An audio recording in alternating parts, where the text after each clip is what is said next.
오늘 말씀 제목은 영의 눈을 뜨자라는 말씀으로 전하려고 합니다.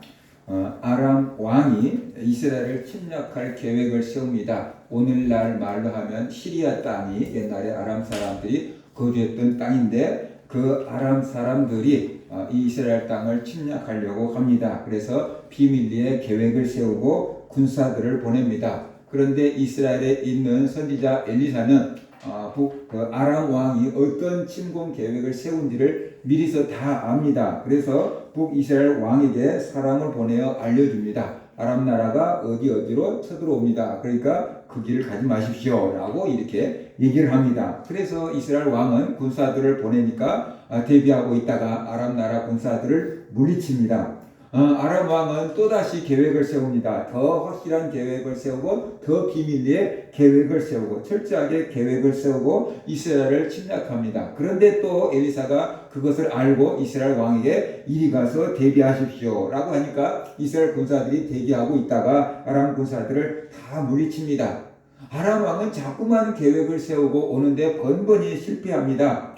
뭔가 자기들의 계획을 다 알고 있는 것처럼 준비하고 있다가 자기들을 물리치니까 전쟁하러 갔다가 패하고 오고 전쟁하러 갔다가 패하고 오고 계속 거듭돼서 그렇게 됩니다. 한두 번은 우연이라고 하는데 계속 그러니까 아람 왕이 생각을 합니다. 우리 중에 분명히 첩자가 있다. 그래서 우리의 계획을 이스라엘에 알려주기 때문에 이스라엘이 이렇게 대비를 하는구나 라고 생각을 했어요. 그래서 신하에게 우리 중에 첩자를 찾아내라 라고 말하니까 그 신하가 말합니다. 우리에게 첩자가 있는 게 아닙니다. 이스라엘에 엘리사라고 하는 선지자가 있는데 그 선지자는 얼마나 신통한지 왕이 침상에서 한 얘기까지 다 듣고 있고 알고 있고 그래서 이스라엘 왕에게 고하기 때문에 우리의 계획이 번번이 실패한 겁니다 라고 말했어요. 그러자 아람 왕이 그렇다 그러면 엘리사부터 먼저 잡아야 되겠다. 엘리사가 어디에 있는지 알아봐라. 그리고 군사들을 보내서 엘리사를 잡아오라고 했어요. 그래서 아람 나라 많은 사람들이 이제는 이스라엘 왕을 죽이러 온 게 아니고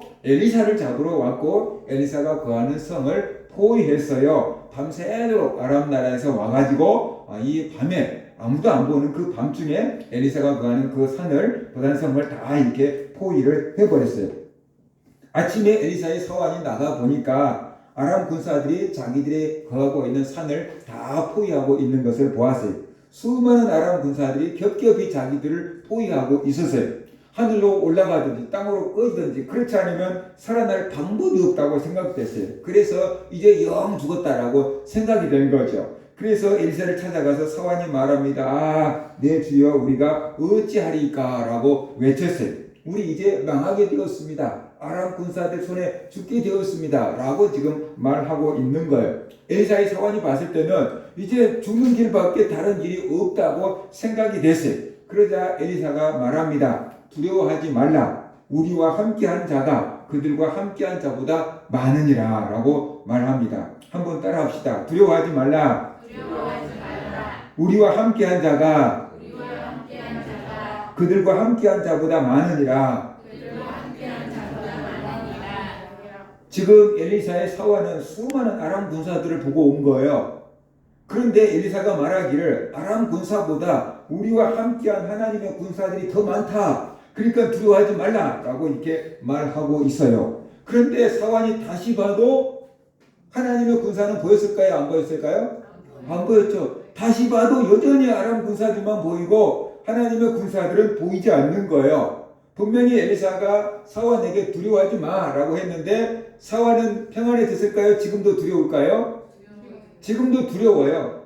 하나님의 군사들이 우리와 함께한다라고 했는데 자기 눈에는 보이지 않고 아람 군사만 보이니까 여전히 무섭고 여전히 두렵고 이제 죽었다라는 생각밖에 안 들어요. 그러니까 그 모습 불안해하고 안절부절하지 못하는 그 모습을 보고 엘리사가 너무 안타까운 거예요. 그래서 엘리사가 하나님께 기도했어요. 하나님께서 저 사환의 영적인 눈을 열어서 보게 해달라고 기도했어요. 그러자 하나님께서 사환의 영적인 눈을 열어주었어요.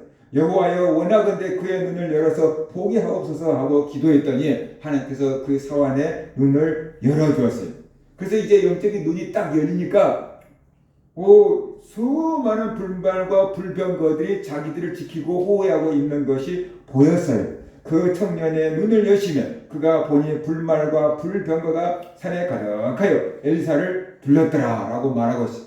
불말과 불병거라고 했는데 그렇게 붉은색으로 보였을 거예요. 아마 구릿빛 같은 빨간 구릿빛 같은 그런 불말과 불병거들이 엘리사의 사환의 눈에 보였을 거예요. 근데 아람 군사들보다 더 많은 하나님의 군사들이, 하나님의 천사들이 자기를 둘러서 진치고 있는 것이 보였어요. 이제 자기 눈에 뭔가가 보였어요. 안 보이던 것이 보였어요. 이제 엘리사의 사환은 두려워할까요? 안 무서워할까요? 안 무서워하죠. 두려움도 다 사라지고, 오 진짜네.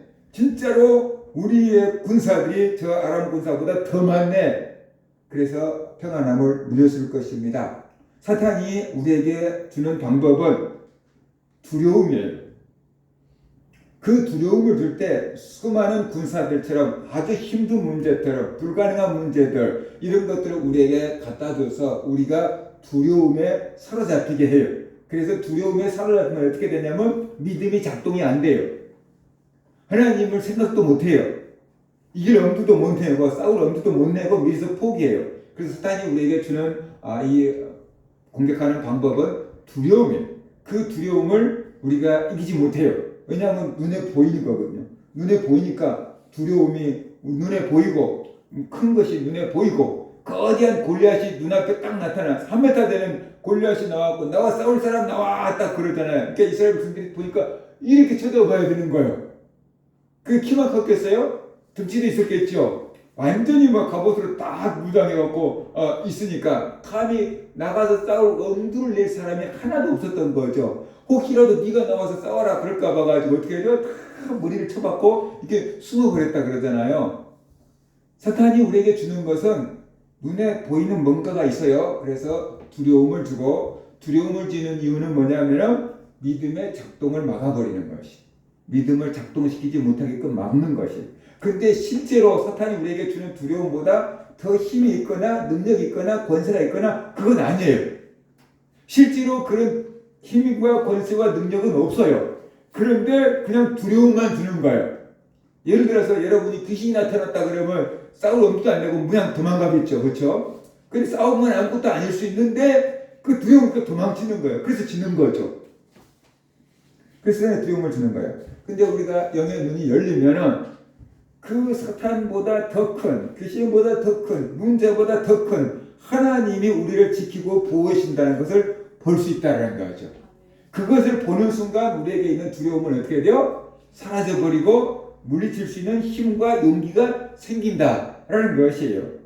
우리들도 엘리사의 사원과 같을 때가 많아요. 삶 가운데서 우리를 둘러서 진치고 우리를 포위하고 있는 문제들이 많이 있다는 것이 건강에 문제가 있고 물질에 문제가 있고 가정의 문제, 자녀들의 문제, 친구의 문제, 인간관계의 문제, 진로의 문제, 신앙의 문제 많은 문제들이 우리를 겹겹이 포위하고 있습니다. 그 문제들만 바라보면 어떻게 돼요? 사원처럼 두렵고 떨리는 것입니다. 추석 명절 기간이잖아요. 많은 며느리들이 명절만 당하면 명절 증후군을 앓는다 그러잖아요. 시댁 식구들이 무서운 거예요. 시댁에 가서 할 일이 무서운 거예요. 시어머니가 무섭고 시누이들이 무서운 거예요. 그래서 미리서 겁을 먹는 거예요. 그래서 명절만 되면 아픈 거예요. 친정 가면 싹 나와버리는 거예요. 이게 그러니까는 미리서 겁을 먹어버린 거잖아요. 미리서 무서워해버린 거잖아요. 미리서 거리를 너무 많이 둔 거잖아요. 그러니까 뭐 어떻게 이렇게 감당해볼 능력도 아예 나오지 않고 무너져버린 거다라는 것을 우리가 알아야 돼요. 우리를 이렇게 겹겹이 둘러싸고 있는 많은 문제들이 있어요. 그래서 우리가 엘리사의 사환처럼 두렵고 이제 영 끝났다라는 생각이 돼요. 문제들을 보면 누구나 그럴 수밖에 없어요. 그런데 이때 우리에게 필요한 것은 뭐냐 그러면 우리를 둘러친친 문제들만 있는 게 아니다라는 것이 우리들을 지키기 위해서 파송된 하나님의 군사들도 있다라는 것이 우리의 문제가 작으면은 우리를 도와주러 오는 천사도 작게 오고 우리의 문제가 크면은 우리를 돕기 위해서 많은 천사들도 와갖고 있다라는 것을 우리가 알아야 돼요. 문제만큼 그 문제를 대항할 수 있도록 많은 도울 수 있는 자들을 하나님께서 우리에게 보내주신다는 것을 우리가 알아야 된다는 것이지요. 우리의 눈이 어두워서 그것을 보지 못하고 있을 뿐이에요. 하나님은 분명히 우리가 어떤 문제를 당한지를 알고 계시고 그 문제를 이길 수 있도록 돕는 천사를 보내주셨어요. 그런데 우리 눈에는 엘리사의 서관처럼 천사가 안 보이고 문제만 보여요. 그러니까 우리가 무서워하고 두려워하고 믿음으로 이겨낼 엄두를 못 내고 주저앉아버리고 만다라는 거예요. 근데 하나님은 야 그게 아니야. 내가 너희를 돕도록 천사를 보내놨어. 믿고 해봐. 믿음으로 해봐. 그러면 너희 이길 수 있어. 마귀를 대적해. 그러면 너희를 떠나갈 거야. 라고 이렇게 말씀하고 있는 거죠. 근데 우리는 그 문제 앞에서 주저앉아 버린다라는 것이에요. 이런 우리들에게 필요한 게 뭐냐 그러면은 영적인 눈이 열리는 거다라는 것이에요. 엘리사의 사관처럼 영적인 눈이 열려야 돼요. 그래서 우리를 지키기 위해서 파송된 천사들을 볼 수 있어야만 된다는 거죠. 우리가 천사라고 하면은 꼭 막 날개를 달려 있는 뭔가 이런 사람들만이 천사라고 생각하지 말아라는 것이죠.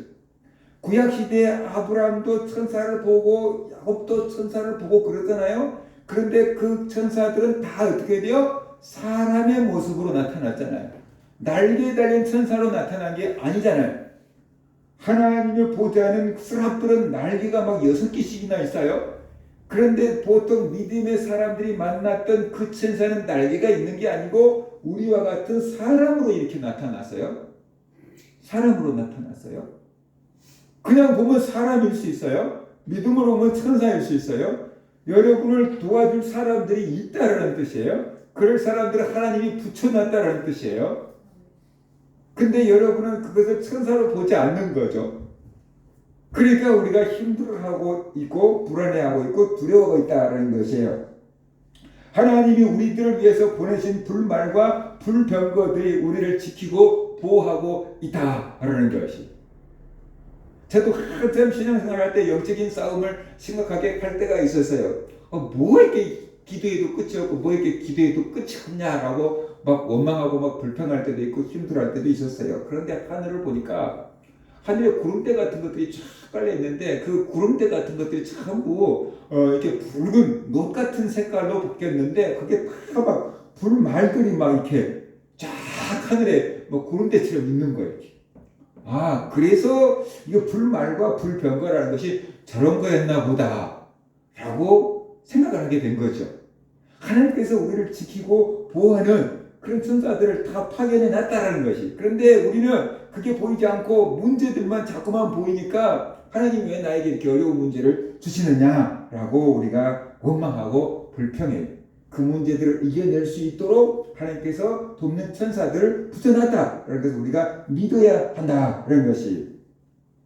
하나님이 보내는 천사들을 우리가 영의 눈이 띄어서 보게 된다 그러면은 두려움이 사라지고요. 믿음이 생기고요. 담대함이 생기고요. 평안함이 생기고요. 감사가 넘쳐나고요. 싸울 용기가 생겨요. 그리고요. 문제를 바라볼 시각이 달라져요. 이전에는 이 문제가 나를 쓰러뜨리고 넘어뜨리고 죽이고 멸망시키려고 오는 문제처럼 보였는데 이제는 이걸 딛고 일어나고 믿음이 성장할 수 있는 그것으로 우리가 보인다는 거죠. 문제가 달라지게 보여요. 해석이 달라져 보여요. 그러니까 우리가 어떠한 마음 자세를 가지고 보느냐에 따라서 똑같은 문제를 대하는 자세가 달라질 수가 있다. 그래서 성공한 사람들은, 예수 안 믿는 사람들 중에서도 성공한 사람들은 어려운 문제를 당하면은 이 문제를 통해서 내가 배울 게 뭘까? 그 생각을 한대잖아요. 근데 보통 사람들은 어떻게 하면 이 문제 해결할까? 빠져나갈까? 도망칠까? 이 생각만 하잖아요. 근데 성공한 사람들은 이 문제를 통해서 내가 무엇을 배울까를 생각한대요. 그게 이제 차원이 다른 거죠. 그래서 뭔가 하나 어려움을 통해서 교훈을 얻고 나오는 거죠. 그러니까 배우는 거고 그만큼 성장하는 거다라는 것입니다. 영적인 눈이 열리지 않으면은 우리는 늘 문제에 압도되고 두려움에 사로잡혀서 주저앉게 되고 만다는 것이. 하나님의 천군 천사가 우리를 돕고 있다는 것을 모르기 때문에 우리는 문제 앞에서 굴복당하는 겁니다. 우리의 영적인 눈이 열리지 않더라도 하나님이 우리를 지키고 계신다. 하나님이 우리를 보호하고 계신다. 하나님 우리를 도울 사람을 붙여놨다라는 것을 우리가 믿어야 하는 것입니다. 그럴 때 우리가 믿음으로 이겨낼 수 있는 힘이 생기는 거죠. 엘리사가 아람 군사들에게 포위된 것처럼 하나님은 우리들이 이런저런 문제로 포위되어 있음을 압니다. 우리가 고난 가운데 있음을 압니다. 하나님이 뒷짐지고 계시지 않습니다. 우리가 위기에 처할 때마다 하나님은 우리를 도와주려고 적재적소에 필요한 천사들을 보내고 계신다. 그래서 우리를 지키고 보호해 주십니다. 히브리서 1장 14절 보면은 이런 말씀이 있습니다. 모든 천사들은 섬기는 영으로서 구원받을 상속자들을 위하여 섬기라고 보내심이 아니냐 그랬어요. 그러니까 모든 천사들은 섬기는 영이다라는 거예요. 그 천사가 누구를 섬기냐? 천사가 1차적으로는 하나님을 섬기고 있어요. 하나님을 섬기는 영이 바로 천사예요. 그런데 하나님이 그 자기를 섬기는 천사들을 우리에게 보내주셨는데 뭐 하라고 보내줬냐? 그러면 구원받을 상속자들. 그러니까 우리들이 구원받을 상속자들. 하나님의 나라를 유업으로 받을 하나님의 아들이고 딸이잖아요. 상속자잖아요. 구원받을 상속자들을 위하여 섬기라고, 우리를 도와주라고 보내심이 아니냐. 그래서 하나님이 천사들을 우리에게 보내놨다는 거예요. 구원받을 우리들을 지키라고 천사들을 보내놨다 그래요. 우리가 사극을 보면은 임금의 아들, 세자, 그런 사람들이 밖에 나가면 어떻게 돼요? 혼자 나갑니까?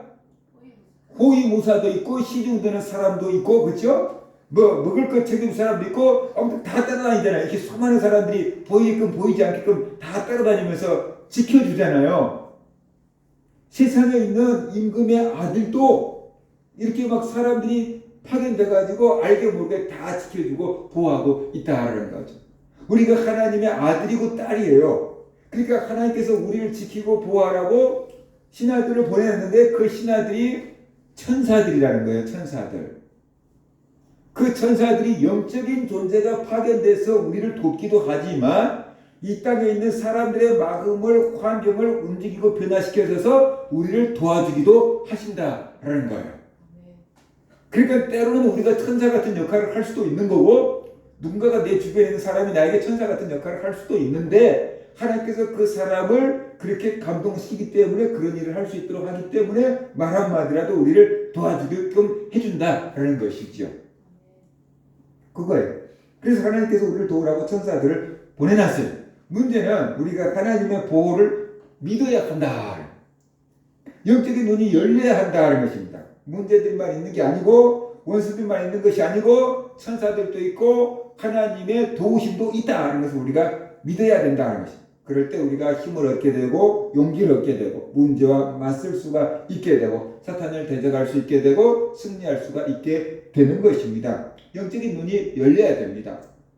이 자라나는 아이들, 우리가 자랄 때보다 훨씬 더 평안하고 행복한 세상 속에서 자라났어요. 우리 선배들은 다 전쟁을 겪은 세대들이에요. 그러니까 우리 선배들은 전부 다 6.25 전쟁, 일제시대 막 그냥 보릿고개 힘들고 어려운 시간들을 막 다 겪었고요. 군대에서도 참 힘든 시간들을 겪은 선배들. 그러니까 어려움을 당해도 이 깔끔 전쟁 때에 비하면 아무것도 아니야. 뭐 이렇게 이겨낼 수 있어. 뭔가가 이겨낼 수 있는 뭔가 정신적인 힘이 있어요. 그런데 요즘에 편안하게 자라난 세대들은 그런 거 없이 자라났잖아요. 보릿고기가 뭔지 모르고 자라고 전쟁이 뭔지 모르고 자라난 세대들이잖아요. 누리면서 자라난 세대들이잖아요. 그러니까 조금만 어려움 당하면 정신적으로 버티지를 못해요. 키는 옛날 어르신들에 비해서 훨씬 더 크고 몸무게도 많이 나가고 등치도 좋은데 정신력이 약해서 쓰러져 버리는 거예요. 일어나지를 못하는 거예요. 그냥 주저앉아버리고 포기해버리는 거예요. 삶을 스스로 맞춰버리는 거예요. 그러니까 오늘날 이 시대에 학생들에게 필요한 게 뭐냐 그러면 정신력이에요. 몸이 아프면 잘 고쳐줄 수 있는 병원이 많아요. 우리나라 의료시설이 워낙 좋아가지고 미국에 있는 암 전문의가 그렇게 말했어요. 우리나라 사람들이 암병 걸리면은 미국에 와야지 고쳐준 줄 안돼요. 그래서 제가 전화하고 제발 나 좀 그 병원에 데려가 주세요. 그런데 미국에서 10손가락 안에 드는 암 전문의니까 나 좀 데려가 주세요. 그런다는 거예요. 그런데 안타까운 사실은 미국보다 한국의 의료시설이나 의료진들이 기술이 떨어지는 게 절대 아니라는 거예요. 자기가 봤을 때. 암 전문의 자기가 봤을 때 절대 떨어지는 게 아니라는 거예요. 근데 미국만 오면 고쳐질 거라고 사람들이 생각을 한다는 거예요. 우리나라 의사들과 의료진들을 신뢰를 못 한다는 거죠. 그래서 자기가 늘 안타깝다라고 이렇게 얘기를 하더라고요. 그래서 우리가 이 세상과 맞서서 싸워야 되려 그러면 정신적인 힘이 있어야 된다는 거죠. 근데 정신적인 힘은 어떻게 돼요? 어려움을 통해서 만들어지는 거지 그냥 정신이 강해져야 되고 강해지는 게 아니다라는 거죠. 어려움을 자꾸만 통해서 이겨내면서 정신적인 힘이 길러지는 거죠. 그래서 하나님도 우리에게 어려움을 주는 거죠. 그렇지 않으면 성도들이 기도 안 하고, 그렇지 않으면 성도들이 영적으로 어떻게 돼요? 정말로 군사가 되질 않으니까 우리에게 어려움을 겪게 하면서 담대하게 하면서 영적인 군사로 만들어 가시는 것, 그것이 하나님의 방법이다. 그것을 우리가 알아야 되는 거지요. 엘리사는 아람 군사들에게 포위당했습니다. 엘리사는 어떻게 이 위기를 극복합니까? 엘리사가 하나님께 기도해요. 뭐라고 기도합니까? 하나님께서 저 아람 군사들의 눈을 어둡게 해주세요 라고 기도해요. 조금 전에는 사환의 눈을 떠주게 해주세요 기도했잖아요. 이제는 아람 군사들의 눈을 어둡게 해주세요 라고 기도해요. 그러자 아람 군사들의 눈이 어두워졌어요. 아람 군사들의 눈이 밝았어요. 그래서 밤중에 엘리사가 있는 데까지 아람 나라에서 찾아왔고 그 산을 포위할 정도니까 눈이 밝은 거죠. 그렇죠? 그런데 엘리사가 아람 군사들의 눈을 어둡게 해주세요. 그러니까 아람 군사들의 눈이 어두워졌대요. 그러면 어제 저녁까지 잘 보였던 눈이 갑자기 다 소경에 대해서 안 보였을까요? 그렇다면 이들이 어떻게 돼요? 우왕좌왕해서 자기 나라로 돌아갔겠죠. 그게 아니에요. 육체적인 눈이 어두워진 게 아니에요. 그럼 뭐가 어두워졌느냐? 분별력이 없어져 버린 거예요. 분별력이 없어져 버린 거예요. 그래서 엘리사가 아람 군사들이 다가가서 묻습니다. 너희 누구 찾느냐? 그래요. 그러니까 엘리사를 찾는다 그랬잖아요. 그러니까 엘리사가 뭐라 그래요? 내가 그 사람 있는 대로 인도할 거니까 날 따라와라 그래요. 그러니까 아람 군사들이 자기 앞에 엘리사가 있잖아요. 근데 엘리사는 좀 몰라요. 그리고 엘리사가 가는 길을 어떻게 돼요? 졸졸졸졸졸 따라와요. 이렇게 강아지들이 주인 따라가듯이 졸졸졸졸 아람 군사들이 전부 엘리사를 따라와요. 근데 엘리사가 아람 군사들을 이끌고 어디로 갔냐 그러면은 사마리아 성으로 가버렸어요. 북이스라엘 수도인 사마리아 성으로 들어가 버렸어요. 그러니까는 사마리아는 성이니까 왕궁이 있고 왕을 지키는 군사들이 있었을 거 아니에요? 아람 군사들이 엘리사 뒤를 조조조조 또 따라오네. 그러면 이스라엘 군사들은 어떻게 했을까요? 포위해. 그래가지고 아람 군사들을 이스라엘 군사들이 다 포위를 해버렸어요. 이제 상황이 역전됐어요. 처음에는 아람 군사들이 엘리사를 포위하고 있었잖아요. 이제는 아람 군사들이 이스라엘 군사들에게 포위당해버렸어요. 사마리아 성에 다 들어가서 엘리사가 하나님께 기도합니다. 하나님, 저들의 눈을 열어서 보게 하옵소서라고 기도해요. 아람 군사들의 눈이 떠지게 해주세요라고 기도해요. 그러니까 아람 군사들이 다시 맨정신으로 돌아왔어요. 분별력이 되돌아왔어요. 딱 보니까 자기들이 사마리아 성에 있어요. 적군의 나라에 수도에 가 있고 이스라엘 군사들이 자기들 다 포위해버리고 있어요. 그러니까 싸울 수가 없어요. 이미 포위당해버렸으니까. 그래서 이제 반대로 사마리아 이게 성에 포위된 아람 군사들이 이제 우리가 영 죽었다. 그들은 돕는 천사도 없잖아요. 이제는 영 죽었다. 이제 포기를 한 거예요. 이스라엘 왕이 엘리사에게 와가지고 말합니다. 아버지여 아버지여. 왕인데 엘리사 선지자에게 아버지여 아버지여 우리가 저들을 치리까 그랬어요. 그 소리가 뭐냐면 저들을 다 죽일까요? 그 말이에요. 이제 뭐 포위했으니까 뭐 마음만 먹으면 다 죽일 수 있으니까 죽일까요? 그랬어요. 근데 엘리사가 말합니다. 전쟁통에 사로잡힌 포로 대우를 해주거든. 우리가 전쟁도 하지 않은 상태에서 저들을 잡아왔는데 어떻게 죽일 수 있냐고. 저들에게 먹을 것을 주고 마실 것을 주고 그래서 자기 나라로 돌려보내십시오 라고 말해요. 그러니까 이스라엘 왕은 죽이고 싶었을 거예요. 저것들을 죽여야지 다시 우리나라를 못 쳐들어오지 그 생각했을 거예요. 근데 엘리사는 놔주래요. 왜냐 그러면 니네들이 10번, 1000번 쳐들어도 내가 있는 한 어림도 없는 짓이다. 그 생각을 한 거예요. 얼마든지 잡았다가 놔뒀다가 할 수 있다. 걱정하지 말고 놔주세요. 그런 거예요. 그래서 이스라엘 왕은 그들에게 먹을 것을 주고 마실 것을 주고 그래가지고 돌려보냈어요. 아람 군사들은 이런 이스라엘 왕의 자비를 보고 엘리사의 능력을 보고 싸울 엄두도 못 냈어요. 살려준 것만 해도 황송할 따름이에요. 그래서 자기 나라로 돌아갔습니다. 그리고 왕에게 말합니다. 엘리사가 있는 한 우리가 이스라엘을 정복한다는 것은 불가능합니다. 우리가 이런 꼴을 당해갖고 살아왔습니다. 그냥 살려준 겁니다. 그러니까 저 나라 정말 무서운 나라입니다. 그래서 한동안 아람 나라가 이스라엘을 공격할 엄두도 내지 못했다라고 오늘 본문은 말씀을 하고 있습니다. 엘리사 때문에 이스라엘은 평화를 누리게 되었습니다. 아람 군사들처럼 영적인 눈이 어두워진 경우가 있습니다.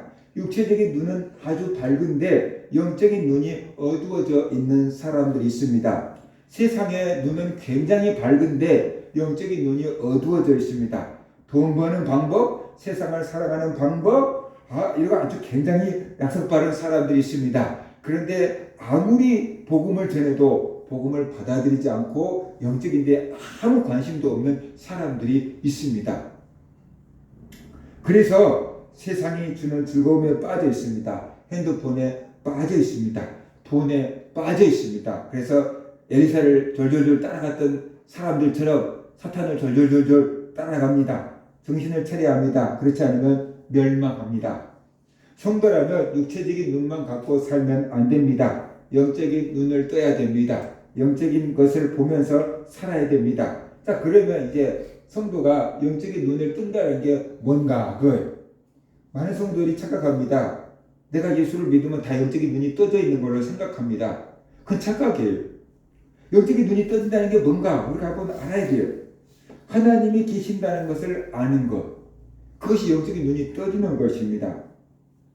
하나님은 영이에요. 육의 눈에 보이지 않습니다. 눈에 보이지 않으니까 사람들은 하나님은 없다라고 생각하면서 살아갑니다. 육체적인 눈으로만 보려고 하기 때문에 하나님을 눈으로 볼 수가 없고 자기 눈으로 볼 수가 없기 때문에 하나님이 없다고 하는 것입니다. 영의 눈이 열려야 돼요. 그러면 하나님을 볼 수 있는 건 아니고 영적인 세계를 볼 수 있게 되고 그러면 하나님이 있구나라는 것을 깨닫게 돼요. 하나님이 있구나. 그것을 깨닫는 것, 그것이 영적인 눈이 열리는 것이다. 그래서 우리가 알아야 돼요. 그 다음에 천국과 지옥이 있다는 것을 믿는 것이에요. 죽으면 끝인 줄 알고 있는 사람들이 너무나도 많아요. 교회 다니는 사람들도 죽으면 끝인 줄 생각하고 있는 사람들이 많아요. 그런데 그렇지 않습니다. 사후 세계가 있습니다. 죽은 다음에는 심판이 있습니다. 하나님의 심판대 앞에 서야 합니다. 천국에 갈 사람과 지옥에 갈 사람이 다 나뉘어집니다. 예전에 아주 오래전에 예수 믿었던 사람들이 이렇게 얘기했어요. 내가 하나님을 만났다. 그때 내가 평생에 지은 죄가 영화처럼 쫙 지나가더라. 하나님의 심판대 앞에 섰더니 평생에 지은 죄가 다 영화처럼 지나가더라. 나 어렸을 때부터 엄마 따라서 교회 갔다. 근데 교회 헌금 엄마가 100원 줬는데 50원만 하고 50원 사탕 사먹은 것까지 다 영화처럼 지나가더라. 그래서 회개했다 라고 했잖아요. 근데 그때 어떻게 그럴 수가 있어? 어떻게 지나가는 게 영화처럼 다 이렇게 지나갈 수 있어? 오늘날 사람들도 할 수 있잖아요. CCTV에 찍혀가지고 여러분들이 뭐라고 했는지 경찰들 조사하면 다 나오잖아요. 그죠? 그러니까 우리가 지금 모든 것들이 하나님 다 지나가면서 우리가 심판을 받아서 천국에 갈 사람과 저기 갈 사람으로 나뉘어진다 하는 것을 우리가 알아야 되는 겁니다. 그럴 때 우리가 영적인 눈이 떠지는 것이 영적인 눈이 떠지는 것이에요. 그 다음에 내가 죄인이라는 것을 알게 되고요. 예수를 믿으면 구원을 얻고 영원한 생명을 얻는다는 것, 이것이 믿어질 때 영적인 눈이 떠지는 것입니다. 내가 죄인이라는 게 절대 믿어지지 않습니다. 하나님 앞에서 내가 죄인이라는 것, 지옥 갈 수밖에 없는 죄인이라는 게 절대 믿어지지 않습니다. 영적인 눈이 떠지지 않으면. 무언가 죄인인데 내가 뭔 죄를 졌는데 이렇게 됩니다. 근데 내가 하나님 앞에 영적인 눈이 떠지고 성령을 받고 은혜를 받으면은 내가 죽을 수밖에 없는 죄인이라는 것이 깨달아지고 그때 이제 어떻게 하면 죄를 용서받을 수 있을까? 라는 것을 생각하다가 예수를 믿으면 죄를 용서받고 구원을 받는다. 이런 것이 믿어지는 거죠. 왜냐하면 이것이 성경의 가르침이기 때문에. 그래서 이 사실을 믿어지는 것, 바로 그것이 영적인 눈이 떠지는 거다. 라는 것이. 그 다음에 이제 이걸로 끝이 아니고 영적인 전쟁을 한다라는 것을 우리가 알아야 돼요.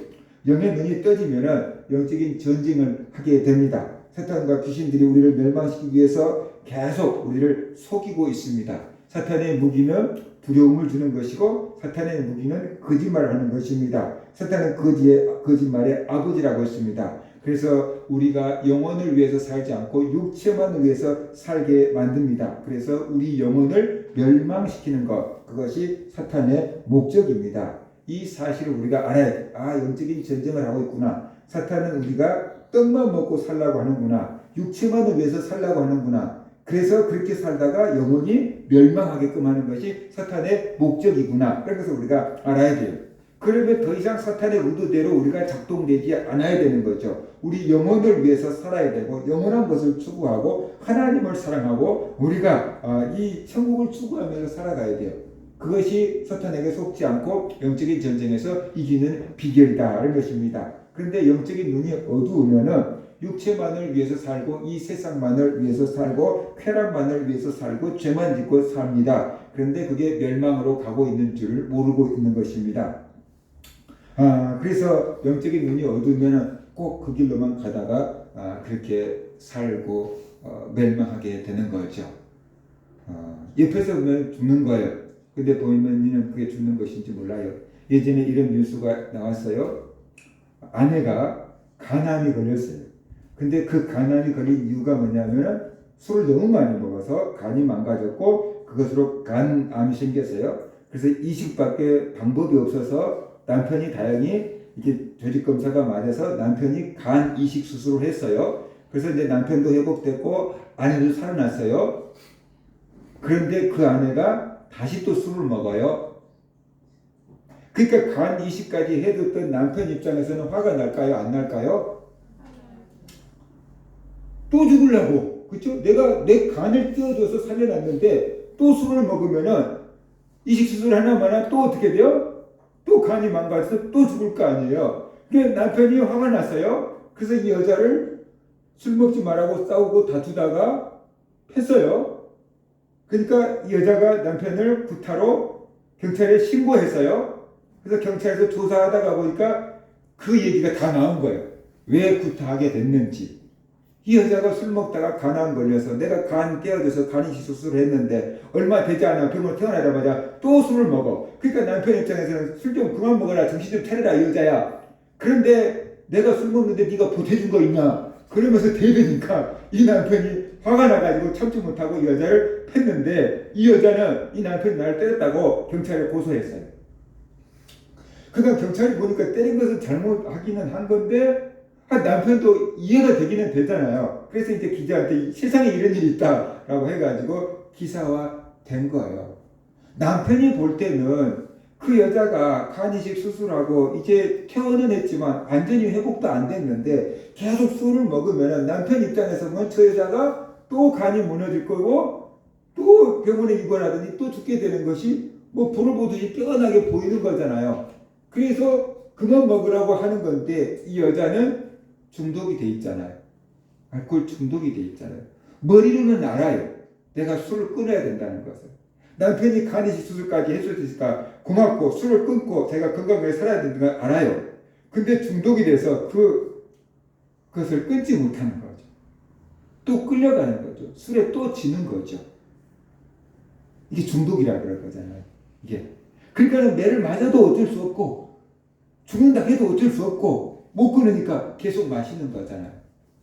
근데 오늘 하나님을 보실 때 현대인들이 종류가 다를 뿐이지 핸드폰에 중독돼 있고 술에 중독돼 있고 돈에 중독돼 있고 게임에 중독돼 있고 쾌락에 중독돼 있는 것은 별반 다를 바가 없다는 거죠.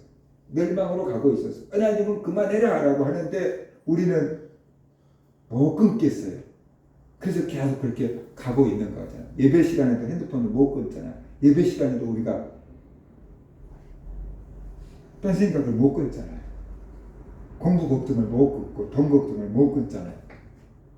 그러니까 이게 수술해놨는데 또 술 먹고 있는 여인과 다를 바가 없어요. 우리가 그런 뉴스를 보면서 아, 그 여자 정말 철딱서니가 없는 여자네.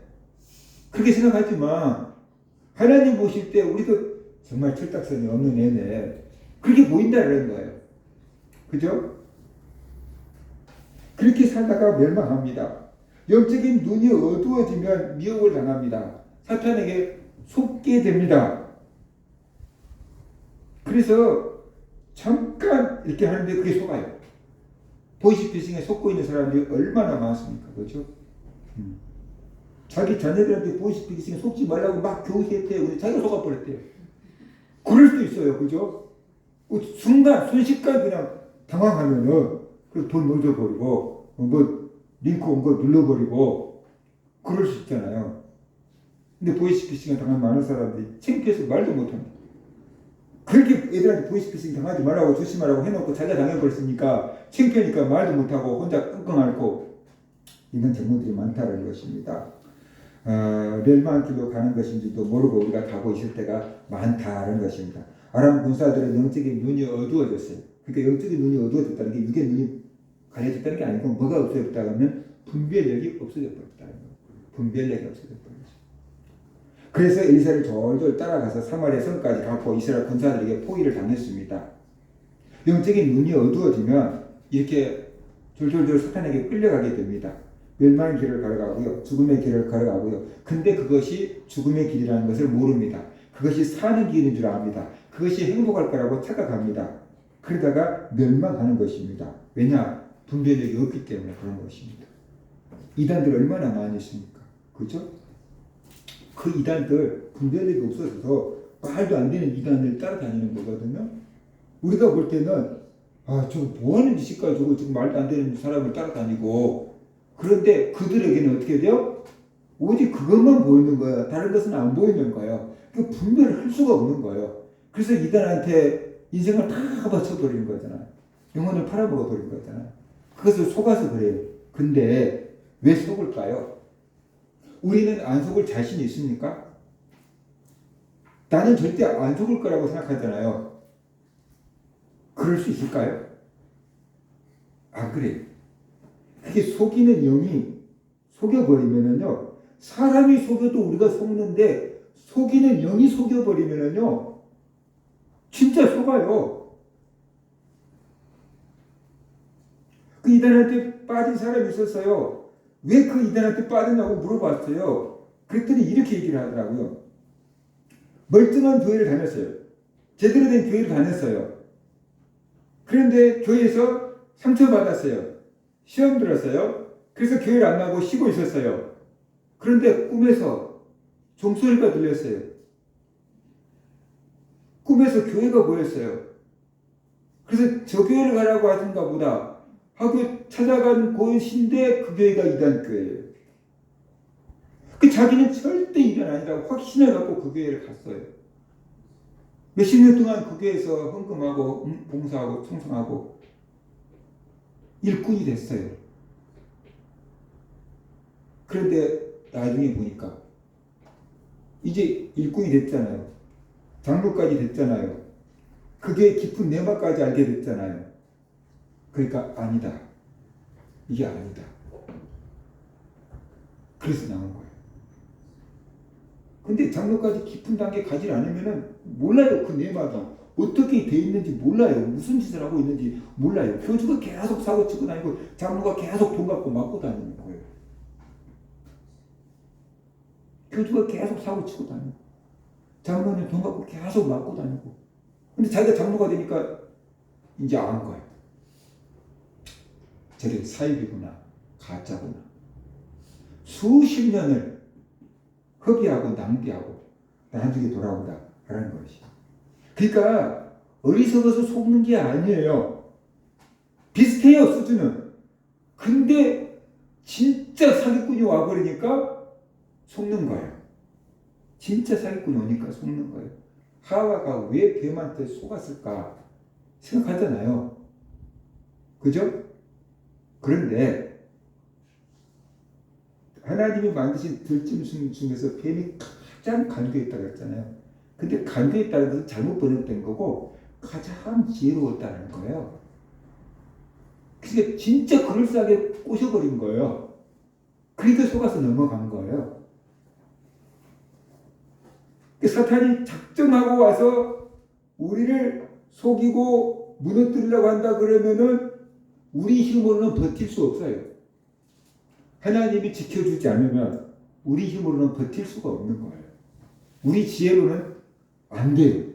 하나님의 지혜가 있고 하나님이 붙들어 줘야지 지켜지는 거예요. 그래서 우리를 시험에 들게 하지 마옵시고 이 기도를 하라고 한 거예요. 시험에 들지 않게끔 하나님 우리를 지켜줘야 돼요. 그리고 시험에 들었어도 어떻게 돼요? 악에서 구하옵소서 구해줘야 돼요. 단군교 교주였던 사람이 있어요. 김혜경 씨라고. 10월 3일 날 되면 대통령 모시고 막 이렇게 그랬던 그런 사람이 있어요. 그 사람이 우리나라 남자 미용사 1호였대요. 근데 어느 날 사탄이 와가지고 자기한테 무릎 꿇으라고 한 거예요. 그러니까 이 사람이 교회를 다녔대요. 아닌 줄 알았어요. 예수 이름으로 나가라고 했어요. 예수 이름으로 가라고 했어요. 근데 안 갔어요. 계속 자기한테 무릎 꿇으라 그랬어요. 그래서 사탄한테 무릎 꿇었어요. 그래서 구렁이 형이 들어갔어요. 그래가지고 단군교 교주까지 된 거예요. 우리나라 토속종교의 최고 대장이 됐어요. 그리고 별짓거리 다 하다가 나중에 하나님의 은혜로 세 사람이 환상 가운데 세 사람이 이렇게 있고 가운데 모닥불이 켜져 있대요. 그리고 자기한테 있는 뱀을 그 사람들이 모닥불에다가 던져 넣는데 뱀이 뜨거우니까 막 이렇게 나올 거 아니에요? 그러면 세 사람이 모닥불을 뱅글뱅글 돌면서 지팡이로 집어서 넣어버리고 그리고 뱀을 불에다가 다 태워버렸대요. 그래서 이제 자기가 단군교 신전에 들어갔는데 늘 저희가 거기서 했던 사람인데 무서워서 못 들어가더래요. 그래서 회개하고 돌아왔잖아요. 목사님이 됐잖아요. 하나님이 지킬 줄 알고 못해요. 그러니까 그냥 속은 게 아니에요. 속이는 영이 있어요. 속이는 영, 이단의 영이 있어요. 그 영에 딱 사로잡혀 버리니까 안개가 탁 낀 것처럼 끼어요. 이렇게 정확하게 안개 낀 날 있잖아요. 그러면 자동차를 몰고 와도 길이 잘 안 보이잖아요. 그 사람도 영혼이 그렇게 돼 있어요. 그래서 말도 안 되는 것인데 속고 있고 그것만이 길인 줄 알고 믿고 있는 거예요. 영적인 눈이 어두워지면 이렇게 멸망하게 된다라는 것이에요. 근데 얼마나 많은 사람들이 착각을 하고 있는지 몰라요. 돈만 있으면 다 된 줄 알잖아요. 돈이 행복을 줄 줄 알고 돈이 생명을 줄 줄 알고 있잖아요. 돈이 전부인 줄 알잖아요. 그래서 돈만 따라가잖아요. 그러다가 어리석은 부자처럼 영원한 지옥에 떨어져 버리게 되는 것입니다. 이것이 세상 신인 사탄이 우리를 속이는 거예요. 그런데 목사님 나도 성도인 여러분도 돈이 너무 좋잖아요. 그죠? 그러니까 문제가 뭐냐 그러면은 영적인 눈이 어두운 사람, 분별력이 없는 사람, 그런 사람, 예수 믿지 않는 사람만 그런 게 아니고 예수 믿는 우리들도 비슷하구나. 예수 믿는 우리들도 예외가 아니구나 라는 것을 알아야 된다는 거죠. 우리들은 예수를 믿으니까 영적인 눈이 떠져 있다고 생각해요. 우리는 성경을 아니까 영적인 눈이 떠져 있다고 생각해요. 우리는 교회를 다니니까 영적인 눈이 떠져 있다고 생각해요. 기도를 하니까 분별력이 있다고 생각해요. 그런데 우리의 삶을 보면 그게 아니다라는 것이죠. 저도 은혜를 받았고 분별의 은사가 있고 그러니까 분별력이 있다고 생각했거든요. 근데 그게 아니더라고요. 기도회를 하다가 보면은 뭐라고 할까요? 기도해 주고 싶지 않는 자세와 태도를 갖고 앉아있는 사람도 있어요. 목사가 기도회 때 다 이렇게 기도해 주잖아요. 막 정말로 복 받게 해달라고 막 기도하잖아요. 근데 어떤 사람들은 딱 보면은 기도해 주고 싶은 마음이 안 드는 사람도 있어요. 인상 쓰고 있거나 아무튼 분명히 뭔가 느낌이 이상해요. 기도해 주신 마음이 딱 없는 그런 사람들이 있어요. 그래서 그런 사람들은 기도 안 했어요. 은혜를 사모하는 마음이 없구나라는 생각이 들었어요. 은혜를 사모하는 마음이 하나도 없구나. 손을 들어서 기도한들 무슨 소용이 있을까? 저 옆에 사모하는 사람도 있는데 저 사람들 먼저 해주지. 그리고 안 해줬단 말입니다. 그런데 나중에 보니까 그 사람들이 시험이 들은 거죠. 이미 그 속에 그게 들어가 있었던 거죠. 그러니까 내가 딱 한마디만 해주면은 저쪽에 있을 때 내가 다 기도해 줬단 말입니다. 근데 딱 한 사람 보니까 전혀 은혜를 사모하지 않고 준비가 안 돼 있는 사람이 있었어요. 그래서 내가 딱 그 사람 한 사람 안 해줬어요. 근데 그 사람이 와서 나를 툭툭 친 거예요. 기도 시간인데. 그 사람이 와서 툭툭 쳤어요. 기도를 끝마치려고 했는데. 그래서 쳐다보니까 그 사람이 왜? 그랬더니 입을 벌리고, 여러분도 알잖아요. 입을 벌리고 이러더라. 뭐? 입을 벌리고 막는데 혀가 이렇게 꼬부라지고 또 반대로 이렇게 딱 꼬부라지고 말은 뭐 뚝딱 저거 당겨먹고 있어요. 방언을 할 때 그렇게 터지는 게 아니거든요. 말을 못한다고 말이에요. 내 입 좀 말하고 말이에요. 말을 못한다. 이렇게 보여주잖아요.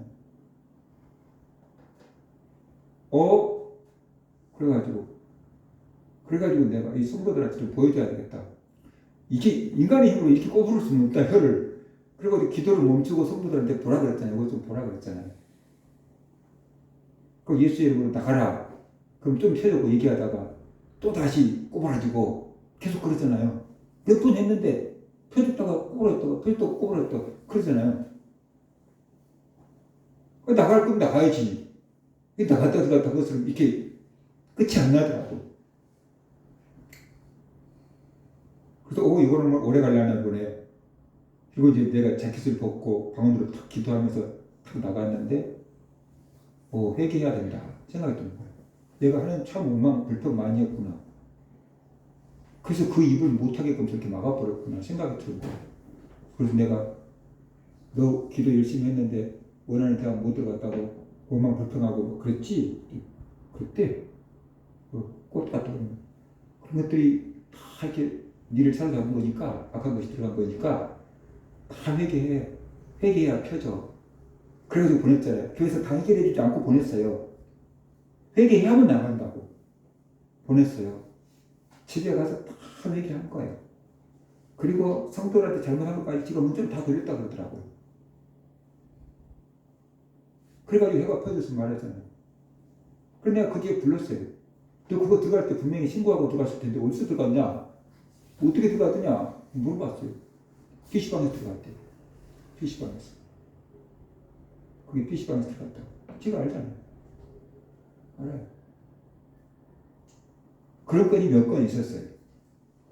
내가 다른 사람들한테 보여주진 않았는데. 그러니까 나는 내 간에 분별의 은사가 있다고 생각했어요. 그래서 은혜 사모하는 사람들한테 안수하고 도저히 은혜를 사모하지 않는 것 같은 사람들한테는 안수를 안 했어요. 많지도 않지만. 근데 결과적으로 나중에 보니까 그 사람들이 왜 그렇게 불만이 가득한 모습으로 앉아 있었는지, 왜 그렇게 은혜를 사모하지 않는 모습으로 앉아 있었는지, 그 속에 그 생각이 이미 악한 자한테 전복당해 버렸던 거죠. 그래서 원망과 불평과 막 불만이 가득 찬 모습으로 앉아 있으니까 나 입장에서는 기도회 때 막 은혜 사모해야지 막 저렇게 앉아 있으니까 뭐 기도해주고 소용 넣겠다고 남겨놓고 갔는데 목회 20년 해보고 깨달은 게 뭐냐면 그 사람부터 기도했어야 된다는 거예요. 그 사람부터 기도해서 해결해 놨어야 된다는 거죠.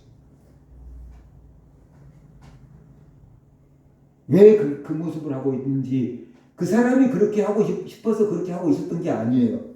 그 사람 속에 악한 것이 들어가서 그렇게 복음을 거절하고 은혜를 거부하고 기도 자리가 못마땅하니까 그렇게 막 원망과 불평 섞인 막 화난 모습을 하고 앉아 있었던 거죠. 그래서 내가 속았다. 그 생각이 든 거예요. 그러니까 나도 예수 믿지요, 뭐 목사지요, 성경 좀 알지요, 기도 좀 하지요. 그러니까 분별력이 있다고 생각했는데 이런 나도 속고 있더라고요. 속은 부분이 있더라고요. 그러니까 내가 교회 다니고 예수 믿으니까 뭐 기도하니까 뭐 성경 읽으니까 그 분별력이 있겠지라고 생각하면은 안 된다라는 거예요. 내가 세상을 사랑하고 돈을 사랑하고 핸드폰을 사랑하고 게임을 사랑하고 술과 담배를 사랑하고 그만큼 분별력을 얻는 거예요. 그만큼 끌려가고 있는 거예요. 그만큼 멸망으로 가고 있는 거예요. 내 영혼이. 그런데 교회 다니고 있으니까 괜찮아. 기도하고 있으니까 괜찮아. 이런 식으로 우리가 착각을 하고 있는 거죠. 영적인 눈이 떠지지 않으면 세상이 굉장히 커 보여요. 세상이 굉장히 좋아 보여요. 세상이 굉장히 가치 있게 보여요. 그러니까 세상의 것을 얻으려고 막 그러면서 믿음을 포기해요. 에서가 그러잖아요. 팥죽이 엄청 중요해도 엄청 커 보이죠. 이거 없으면 죽을 것처럼 보이잖아요. 그죠? 그러니까 장자의 영혼을 팔아버렸잖아요. 그런데 영적으로 은혜를 받고 영적인 눈이 떠지면은 그렇게 좋았던 세상이 가치가 없게 보여요. 작게 보여요. 하나님의 것이 크게 보여요. 하나님의 은혜가 너무 좋아 보여요. 그래서요, 바울이 그동안의 집안과 학벌과 배경과 바리새인이라는 자리가 엄청 좋아 보여서 그 스펙도 아니라고 평생을 살아왔던 사람인데 부활하신 예수님을 딱 만나고 보니까 그것이 배설물처럼 여겼다고 하잖아요. 쓰레기처럼 여긴 거예요. 그래서 그거 다 내팽개쳐버리고 주님만을 위해서 살았다는 거죠. 그래서 영적인 눈이 떠지면은 사는 게 달라져요. 신성종 목사님이라고 충현교회 담임 목사님이었고 총신대학교 신학대학원 대학원장까지 했던 분이에요. 김영삼 대통령이 청와대에 있을 때 청와대로 예배를 드리러 뭐 78번인가 갔대요. 하나님께서 천국에 갔는데 대한민국에서 이만큼 영광을 받은 목사가 누가 있냐 그러더래요. 그런데 그 장모님도 어마어마한 장모님인데 장모님 집안도 전부 다 사자 집안이래요. 검사, 막 판사, 뭐 사자가 아니면 딸을 안 주겠다고. 나도 목사가 될 거예요. 사자예요. 그런데 엄청 똑똑해가지고 성경을 달달달 다 외우고 더 배우고 있다고 신학 공부까지 하고 그런 장모님인데요. 어느 날 사위를 불러놓고 정말로 천국이 있냐고 물어보더래요. 정말로 천국이 있냐? 자기도 성경을 달달달 외우신 분이고 신학까지 한 장모님인데 충영교회 목사인 사위를 불러다 놓고 정말로 천국이 있냐고 물어보더래요. 근데 자기가 신학적으로는 가르칠 수 있는데 그런 신학 정도는 장모님도 알고 있고 뭐라고 가르쳐줄 확신이 안 생기더래요. 제가 우리나라에서 출구하는 교회 목사였는데 너무 충격을 받아가지고 하나님한테 기도를 했대. 하나님, 이제 진짜 천국이 있냐고, 진짜 지옥이 있냐고 하나님한테 기도를 했대. 적정을 하고 기도를 하고 금식을 하고 기도를 하고 하나님이 며칠간 꿈에서 쫙 보여준 거예요. 그 시간 천국을 보여주고 지옥을 보여줬어요. 그리고 이분이 달라진 게 뭐냐 그러면은 선교사로 나갔어요. 그 전에 자기한테 선교사로 나가라고 하나님 참 많이 했대요. 근데 화장실도 없는 도저히 그곳에 가서 자기는 살 수가 없다고 생각했대요. 그래서 하나님 나는 곳까지만 대신 보낼게요. 그리고 충격교회 돈 많잖아요. 그 선교사 나갈 사람 뽑아갖고 그 나라에 대신 보내주고 교회에서 열심히 돈 후원해주고 교회 지어주고 하나님이 자기한테 가라고 하는데 자기는 절대로 안 가고 다른 사람은 다 보낼게요. 근데 하나님이 천국에서 제일로 큰 상을 받을 사람이 선교사라고 그러더라고요. 그래서 내가 순교할게. 그랬더니 니는 깜이 아니다. 아무나 순교한 줄 아냐? 니는 깜이 아니다. 그러더니 그 다음에 상을 받은 사람 보니까 전도를 엄청 많이 한 사람이 상을 받대요. 그래서 내가 그랬더니 하나님이 네가 저 자리 갈 거다. 천국과 지옥을 보고 간 다음에 네가 간증하고 선교 나가서 전도를 많이 해서 네가 저 두 번째 순교자 다음 전도자리 가는 저 자리에 갈 거다. 그러시더래요. 그래서 이분이 수양교회 은퇴하고 그 나이 많은 사람이 선교사로 갔어요. 죽어도 선교는 할 수 없어서 내가 보내면 보냈지 나는 못 갑니다 했던 사람이 선교사로 나갔어요. 바리스타 자격증까지 따오고 커피 타주면서 선교하는 선교사로 나갔어요. 보니까 달라지는 거예요. 천국을 보고 지옥을 보니까 달라진 거예요. 그분이 신학교 교수까지 했던 사람이고 수영교회 목사까지 했던 사람이고 나이도 은퇴할 만큼 됐던 사람, 누가 그 사람을 바꿔놓을 수 있겠습니까? 자기한테 사과박스가 엄청 많이 들어왔대요. 그러지 않겠어요? 그게 장로가 청와대에 있으니 줄 좀 대보려고 사과박스가 얼마나 많이 들어왔겠어요? 넥타이도 수없이 들어왔고 다 나눠줬대. 다 나눠줬대. 다 내려놓고 다 포기하고 선교사로 가고 배운 게 또 그거니까 선교사 그 지역에 가고 또 신학교 세워놓고 또 신학생들 길러내면서 선교하고 큰 교회들 돌아다니면서 간증하고 이 세상에 있는 게 다 쓸데없는 거다. 다 가서 보니까. 그래서 경신한 거예요.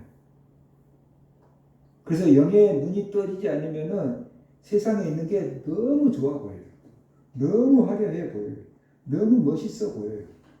그러니까 그것을 얻기 위해서 막 목숨을 걸고 달려드는 거예요.